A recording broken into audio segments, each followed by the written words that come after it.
మీరు చూస్తున్నారు కదా, కొత్తగా ఏం లేదు. తెలంగాణలో ప్రతి ఒక్కరూ హర్షాస్పదంగా, అదేవిధంగా విధంగా ఉంది. ముఖ్యంగా విద్యపై రేవంత్ రెడ్డి గారు చూపిస్తున్న చొరవను చాలా అభినందనీయంగా ఉంది.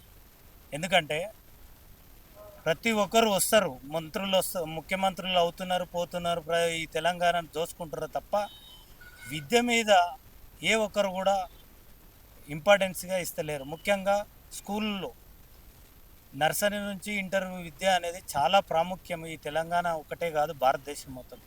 ఈరోజు బీజేపీని చూస్తుంటే చదువుకోకుండా చేయడానికి ముందంజ కులాలు మతాలు అని రెచ్చగొడుతుంది. మరి కాంగ్రెస్ పార్టీ అట్లా చేస్తుందా? లేదు. ఎందుకంటే విద్య మీద ఎంత ముఖ్యం అనేది కాంగ్రెస్ పార్టీకి ఆనాడు వైఎస్ రాజశేఖర రెడ్డి గారు ఉన్నప్పుడు కాంగ్రెస్ పార్టీ ఎంత ముందంజలో ఉందో తెలంగాణలో సంక్షేమాలు పథకాల విధంగా, అదేవిధంగా ఫీజు రీయింబర్స్ విద్యార్థులకు, యువతకు, పేదవారికి, బడుగు బలహీన వర్గాలకు అండగా విద్య అనేది ప్రాముఖ్యం అని చెప్పేసి ఆ రోజు వైఎస్ రాజశేఖర రెడ్డి గారు ఎలా ప్రాముఖ్యం ఇచ్చారు, అదేవిధంగా ఈరోజు రేవంత్ రెడ్డి అన్న ముఖ్యంగా విద్య అనేది ఎంత ముఖ్యం అనేది కూడా క్లారిటీగా ప్రతి ఒక్క నియోజకవర్గానికి వారి యొక్క పిల్లల భవిష్యత్తు కోసం ఒక ప్రణాళికబద్ధంగా ఈరోజు కాంగ్రెస్ పార్టీ విద్యకు ప్రాముఖ్యత ఇస్తుంది. వాస్తవం అవుతుంది.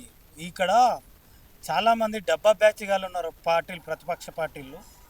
మీరు ఆ గత పాలనలో చూసుకుంటే ఇందిరమ్మ ఇల్లు ఇస్తామని చెప్పేసి ఆ రోజు కేసీఆర్ ఇండ్లు ఇస్తామని చెప్పేసి చెప్పారు. 1,00,000 ఇండ్లు ఇస్తాం, 2 లక్షలు ఇస్తామని, 10 లక్షలు అని చెప్పి గప్పాలు చెప్పి గత 15 కాలంలో ఏ రోజు కూడా ఒక ఇల్లు కూడా ఇవ్వకపోవడం హాస్యాస్పదంగా అనిపించింది.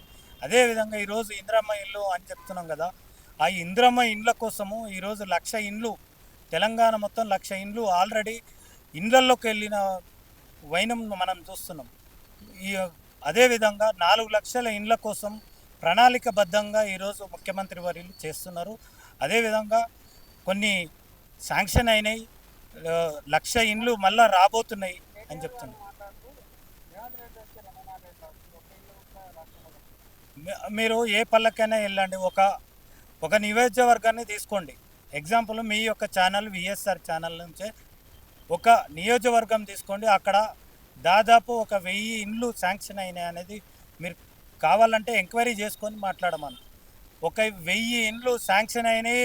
ఇండ్లలోకి దాదాపు 900 నుంచి 1,200 ఇండ్లు వాళ్ళు భూమి పూజలతో పాటు ఆల్రెడీ ఇండ్లలోకి వెళ్ళినవి కూడా చూస్తూనే ఉన్నాం.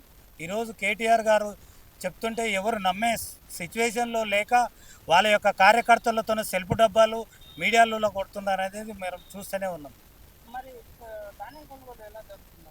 ధాన్యం కొనుగోలు ఇక్కడ కేంద్రము కాంగ్రెస్ పార్టీ తెలంగాణ ప్రభుత్వాన్ని పట్టించుకోకపోయినా సరే మా యొక్క మంత్రులు, ముఖ్యమంత్రి గారు, డిప్యూటీ సీఎం గారు ఈరోజు ఒక రైతులకు అన్యాయం జరగొద్దు అని చెప్పేసి ఈరోజు తెలంగాణలోనే అత్యధికంగా వరి పండించిన ప్రాంతం ఏదైనా ఉందంటే భారతదేశంలోనే అత్యధికంగా వరి పండించిన పంట ఏదైనా ఉందంటే అది తెలంగాణ మాత్రమే. ఈరోజు రబీ కాలంలో అత్యధికంగా పండించిన పంట మన తెలంగాణ నుంచే ప్రథమ స్థానంలో దేశంలో ఉందంటే అది మన యొక్క రైతుల యొక్క చైతన్యం, రైతుల యొక్క సంకల్పంతోనే ఈరోజు మనం చేస్తున్నాం. అదేవిధంగా ధాన్యం కొనుగోలు ఈరోజు దాదాపు 72% కొనుగోలు అయిపోయింది. మిగతా 22% కొనుగోలు చేయబోతున్నాము. అది కూడా ఏ ఒక్కరు కూడా నిరాశపరచకుండా, ఏ ఒక్క మార్కెట్ యార్డ్లో కూడా నిరాశపరచకుండా కొనుగోలుకు అత్యధిక రేటు మన తెలంగాణ నుంచే ఇవ్వబోతున్నాం, ఇస్తూనే ఉన్నాం అనేది కూడా సవినయంగా. ధాన్యం కొనుగోలు చేసిన 15 రోజుల్లోపే ఈరోజు పడుతున్నాయి.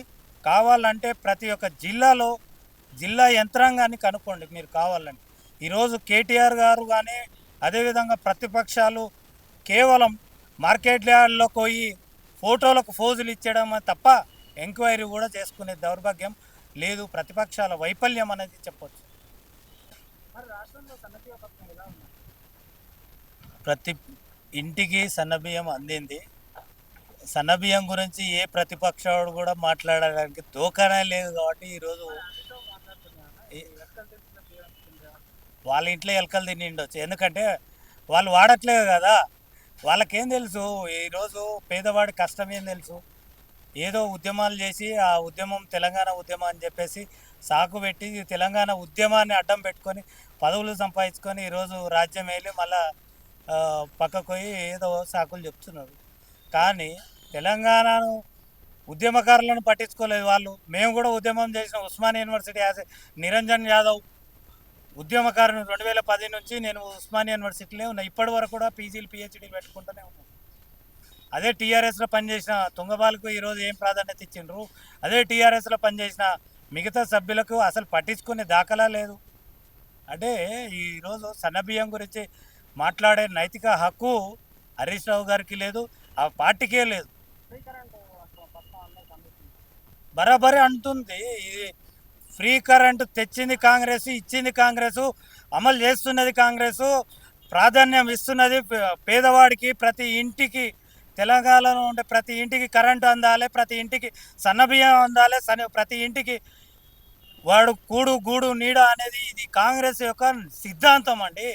కాంగ్రెస్ యొక్క సిద్ధాంతాన్ని ఎవడో కాపీ చేసినంత మాత్రాన, ఒక 2 రోజులు సెల్ఫ్ డబ్బా కొట్టినంత మాత్రాన అది వాళ్ళ సిద్ధాంతాలు కాదు కదా, వాళ్ళ యొక్క విలువలు కాదు కదా. వాళ్ళ ఆక్రోశం ఏంది, ఈరోజు తెలంగాణలో కాంగ్రెస్ పార్టీ ఉంది, దానికి వ్యతిరేకంగా ఎట్లా పనిచేయాలనే కనీసం ప్రతిపక్ష నేత కూడా కనికరం లేని మనిషి ఈరోజు ఫామ్ హౌస్లో పండుకుంటే పక్కన ఉన్నోడు ఏదో రాజ్యం వెళ్తా అంటే ఎక్కడ కుదురుతుంది.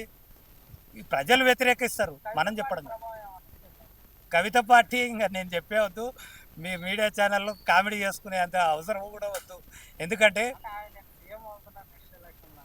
ఏడా ఏమో అలా ఇంటికాడ సీఎం అని ఊహాలోకంలో ఫ్లెక్సీలు వేసుకోవచ్చాం, కానీ అది వాళ్ళ కనీసం వాళ్ళ ఎంపీ ప్రాధాన్యం ఉన్న పార్లమెంట్లో 180 మంది రైతులు పోయి ఆమె మీద పోటీ చేసారు. ఇంకా అంతకన్నా దౌర్భాగ్యమైంది. రైతులు అండి, విద్యార్థులు కాదు, ఉద్యమకారులు కాదు. అదేవిధంగా కనీసం చదువుకోని వాళ్ళు పోయి ఏ చేస్తున్నాడు, ఆమె సో ఎక్కడ ఉంది అనేది అర్థం చేసుకోవాల్సిన అవసరం ఎంత ఉంది. ఇంకా వాళ్ళ ఇంట్లో గొడవలను నన్ను అడిగితే ఎట్లా చెప్పు.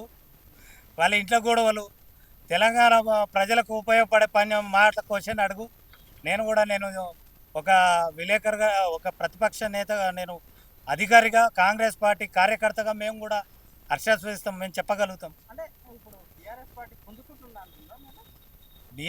బీఆర్ఎస్ పార్టీ నేత ఎక్కడున్నాడో కనుక్కోమని ఫస్ట్ ఆ కార్యకర్తలను అడగమను, నన్ను కాదు.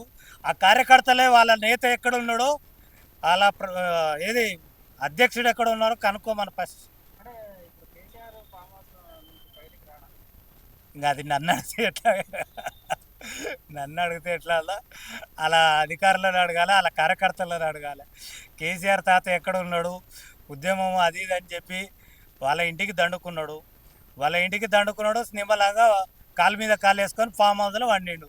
మరి ఈరోజు తెలంగాణ గోసలను, తెలంగాణ ప్రతిపక్షాల్లో ఉండి కనీసం తెలంగాణలో ఏడైనా వ్యతిరేకత ఉంటే దాని గురించి పోరాడాలి, ఏడైనా సంక్షేమాలు రాకపోతే దాని గురించి చెప్పాల్సిన ప్రతిపక్ష నేత ఎక్కడున్నాడు, కాలు మీద కాలు వేసుకొని ఫామ్ హౌస్లో వండిండు. అది పులి అంటారు, సింహం అంటారు, చిరుత అంటారు. ఇంకా వాళ్ళ ఏది ఒక మీడియా ఉంటుంది, డబ్బా మీడియా. ఆ మీడియా సెల్ఫ్ డబ్బా కొట్టుకుంటూ ఉన్నంతసేపు ఆ పులి బయటికి రాదు, ఇక్కడ ఎవరు నమ్మరు. అదన్నీ ఉట్టి మాటలు.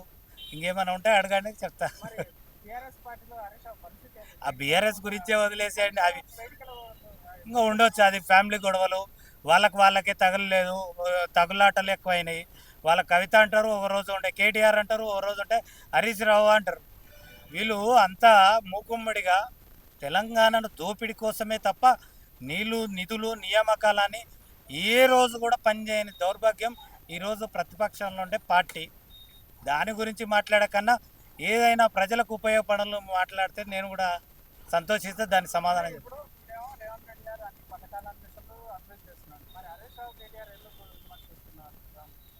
వాళ్ళ ఇంట్లో గొడవలను ఇప్పుడు వాళ్ళ ఇంట్లో గొడవలకే బయట వచ్చి చెప్పుకోలేకపోతున్నాడు.